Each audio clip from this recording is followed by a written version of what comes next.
रायगडमध्ये ईव्हीएम मध्ये बिघाड झालाय। अलिबागमध्ये मतदान यंत्रामध्ये बिघाड झालाय। मतदान प्रक्रिया सुरू होण्यापूर्वीच हा बिघाड झालेला आहे आणि त्यामुळे तिथे जे आता मतदार आहेत त्यांचा खोळंबा झालेला आहे। आताची महत्त्वाची बातमी, सकाळचे 8 वाजतायत, 7:30 वाजल्यापासून सर्वत्र मतदानाला सुरुवात झालेली आहे।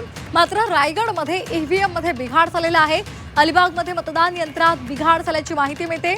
सहाण इथल्या मतदान केंद्रावर मतदान यंत्रामध्ये मतदान प्रक्रिया सुरू होण्यापूर्वीच बिघाड झालाय। प्रफुल्ल पवार आमचे प्रतिनिधी आपल्या सोबत जोडले गेलेले आहेत। प्रफुल्ल, मतदान प्रक्रियेला सुरुवात होण्यापूर्वीच हा बिघाड झालेला आहे, काय सद्यस्थिती आहे, काय पावलं उचलली जात आहेत? आपण बघतोय आज सकाळी 7:30 वाजल्यापासून मतदान प्रक्रियेला सुरुवात झालेली आहे आणि आता 8 वाजले, जवळपास अर्धा तास झाला आणि अलिबाग जवळचे जे सहाणचं मतदान केंद्र क्रमांक 3 आहे, या मतदान केंद्रावरती मशीनमध्ये बिघाड झालेला आहे आणि त्यामुळे आपण व्हिडिओमध्ये बघतोय की मतदारांच्या सकाळपासूनच इथे रांगा लागलेल्या आहेत। मात्र मतदार अजूनही मतदानाच्या प्रतीक्षेत आहेत, त्यामुळे मतदार खोळंबलेले आहेत आणि आता निवडणूक आयोगाच्या लोकांनी जी यंत्रणा आहे, टेक्निकल टीम आहे, त्या टीमला पाचारण केलेलं आहे आणि त्या टीम येऊन ती मतदान यंत्र दुरुस्त करेल आणि त्यानंतर इथली मतदान प्रक्रिया जी आहे ती सुरू होणार आहे। मात्र तोपर्यंत इथे आलेले जे मतदार आहेत त्यांचा खोळंबा होणार आहे। एकूणच निवडणूक आयोगाच्या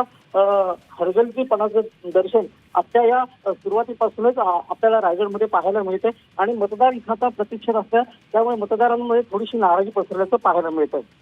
अगदी धन्यवाद प्रफुल्ल आपण दिलेल्या सविस्तर माहितीसाठी। तर आपण पाहतो ही दृश्य, मोठ्या प्रमाणात इथे रांगा लागलेल्या आहेत। सकाळी 7:30 वाजल्यापासून इथे मतदारांनी गर्दी केली होती मतदान करण्यासाठी।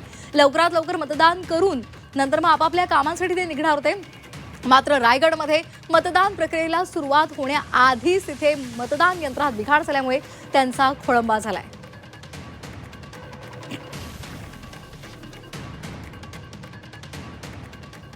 छत्रपती संभाजीनगरमधून महत्त्वाची बातमी आहे। छत्रपती संभाजीनगरच्या वाळूजमध्ये ईव्हीएम मध्ये बिघाड झालाय।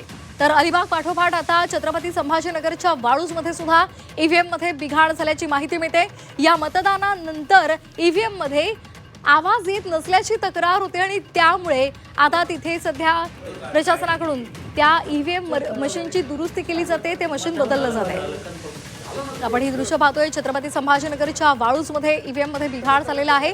मतदान केल्यानंतर त्या ईव्हीएम मधून आवाज येत नव्हता अशी तिथल्या मतदारांची तक्रार होते आणि त्यानंतर आता इथे मतदान प्रक्रिया काहीशी खोळंबलेली आहे।